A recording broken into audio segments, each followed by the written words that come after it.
Hey everybody, and welcome to my last skill breakdown.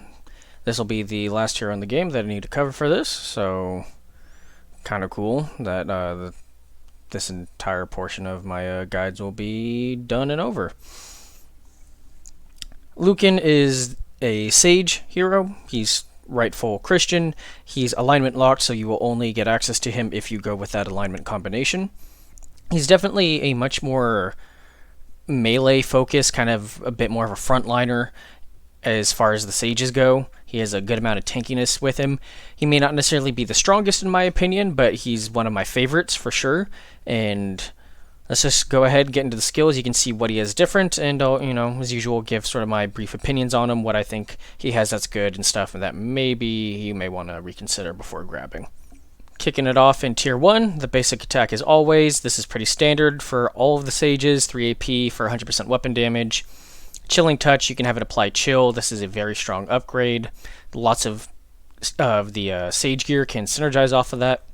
Might, plus 15% extra weapon damage. This is one that I'm always kind of like, maybe you don't need on your sage, but Lucan, he's going to be swinging a lot. This is one you'll probably want to grab on him. Splinter, an extra 30% if they're frozen. This one is actually one that would normally be good for most other sages, not really for Lucan. You'll probably notice at a glance he does not have freezing attack, so that's a bit of a point against him in terms of the CC he can maybe offer, but he kind of makes up for it in other regards. Probably not going to want this one.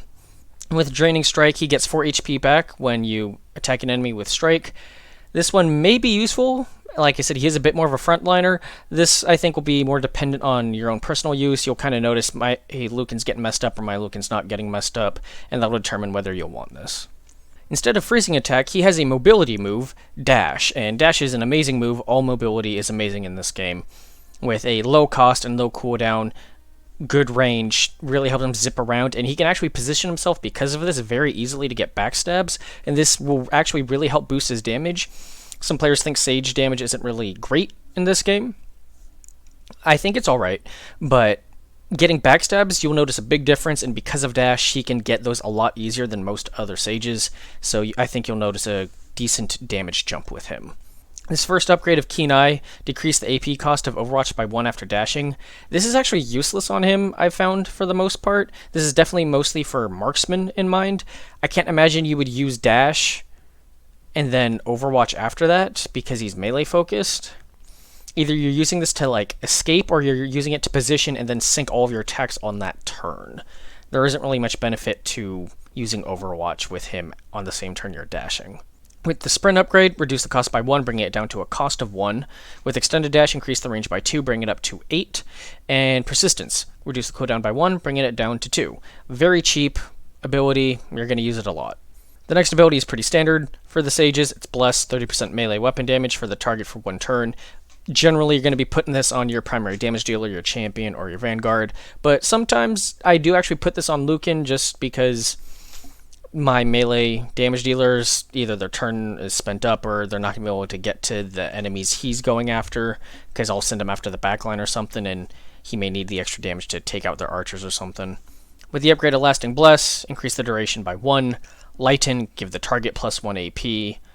Guidance, plus 20% mental debuff resistance. And Mass Blessing turns it into a bit of a team buff, 10% melee damage for everyone else. I mean, everyone kind of knows how Bless works. It's a very strong buff, mostly for other party members, but I think Lucan, as far as the Sages goes, is probably one of the best candidates, or the ones you'll most often be like, maybe I should cast it on himself. The passives are last in Tier 1, beginning with Aura Protection, plus 3 unbreakable armor for himself and adjacent allies. With Mist, it reduces incoming range damage by 5, so it's just an additional defensive boost. With Reinforced Aura and Keen Mind, you get 10% debuff resistance of both types, and Extended Aura, you increase the range of the ability up to 2 tiles. This is definitely one you're going to want to pick up if you're taking Aura Protection. Adjacent is a little restrictive. With all resistance, he gets 15% mental and physical debuff resistance. Generally, your units that are in closer proximity to enemy units are more likely to get debuffed because they want to stop them from dealing damage. So he may get debuffs thrown at him a little more often than your average Sage, so this could be useful for him. Also, I like to stack debuff resistance on all my Sages to begin with. They're very useful, and I really want to try avoid them having any skipped turns as much as possible. With long reach, the range of non-melee active skills is increased by 1 tile. This is pretty good, mostly just for something like dash and bless. He even has a ranged ability in tier 2, so this isn't a bad one for him. With favored, the first support spell cast for each encounter is no AP. You're always going to want this. Being able to fully discount a bless or an inspire is a pretty big deal and a big AP saver.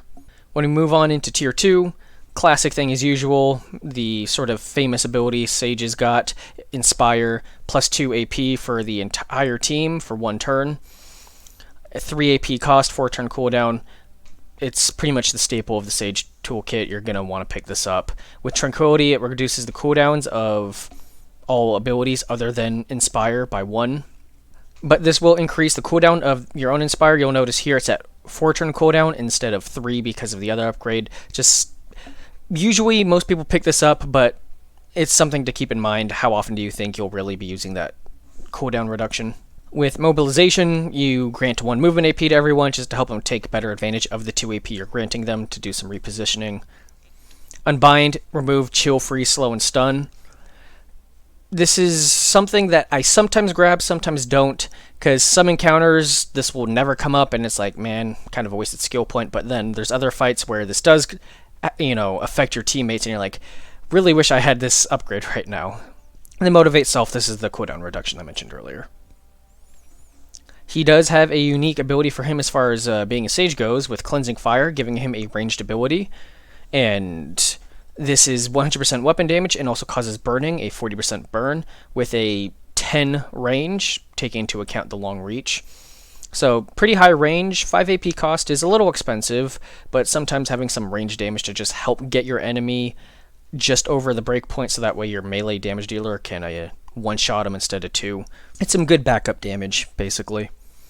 With the upgrades like Fiery Purge, it's an extra 50% weapon damage. With Conflagration, you increase the duration of the burn by 1 turn. Fireborn, decrease the cost by 1. Rekindle, reduce the cooldown by 1. If you really want to use this ability, all of these upgrades are good. You're probably going to want to grab at least a couple of them. The passive unique to him, though, as a Sage, is Magical Armor within his tier 2. One of the best defensives in the game, granting a huge amount of armor to him for 1 attack, and with an upgrade here on Extended Armor, 2 attacks. So you can see here 24 armor. With the armor he already has of 19, 24 plus 19, what is that, 43? That's a crazy amount of armor. Most enemies aren't going to hit him unless he's like the only thing within reach, so he becomes very, very tanky with this. With the other upgrade of Reinforced Armor, this grants this ability an extra 10, so it's 24 instead of 14. Definitely something you're going to want to have. Resist Injury for an injury token. I pretty much never take this. And then Enchanted Armor. Increase his armor by 4. This is a permanent boost, not just from the temporary armor. So normally he would be at 15, but because of this upgrade he's at 19. Also something you're going to want. Then standard passives after that, Enchanted Weapon for just some extra damage. Definitely something you'll probably want on him just because he is a bit more offensively oriented. And Unburdened. If his HP drops down to 0, all cooldowns reduced by 2.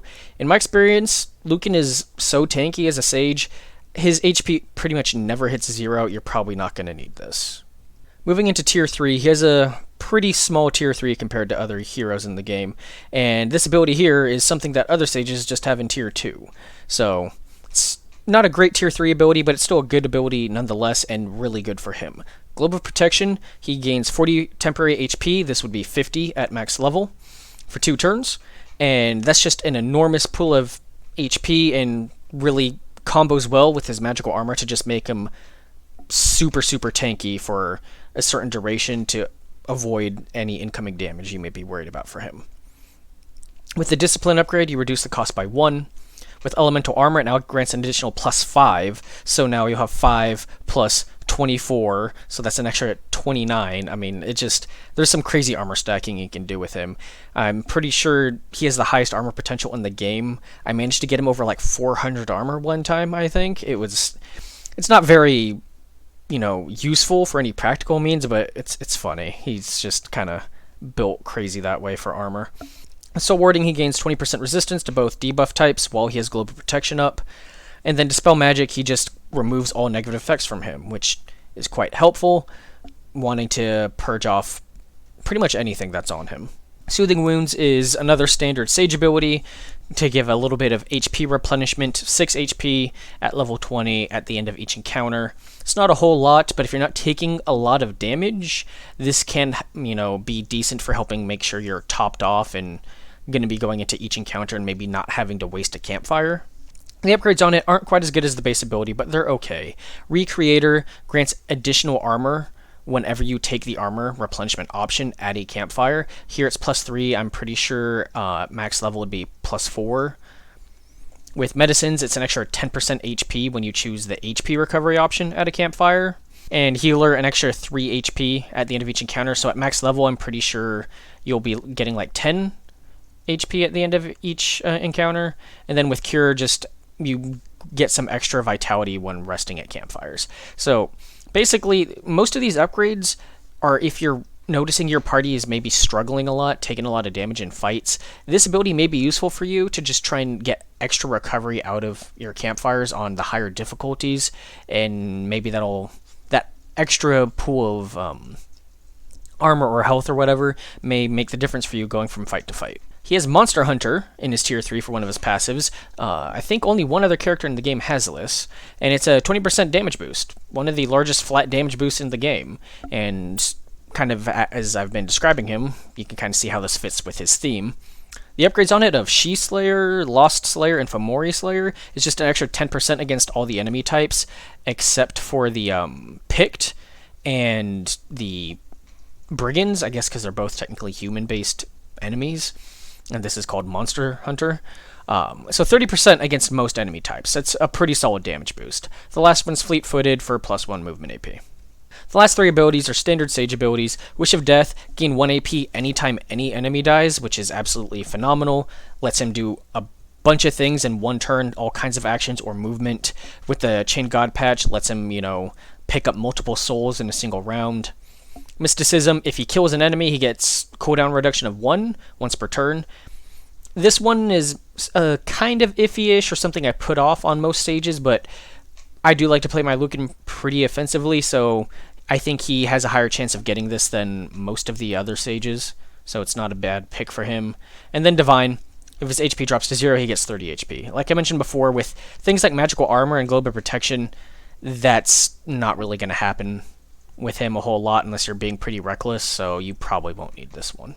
And that's it for Sir Lucan. That's all of his skills.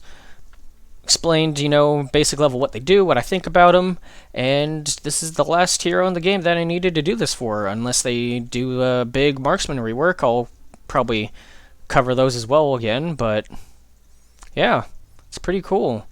I honestly didn't think I would ever be doing this enough to get around to covering all the heroes in the game. But I hope this was useful. I hope this series has been useful to any players out there. I mean, that's why I started doing this, just as a fun hobby. And I saw people were actually watching this stuff, and that's all I could ask for. If you made it to the end, thank you. I appreciate it. And hope to see you in the next one.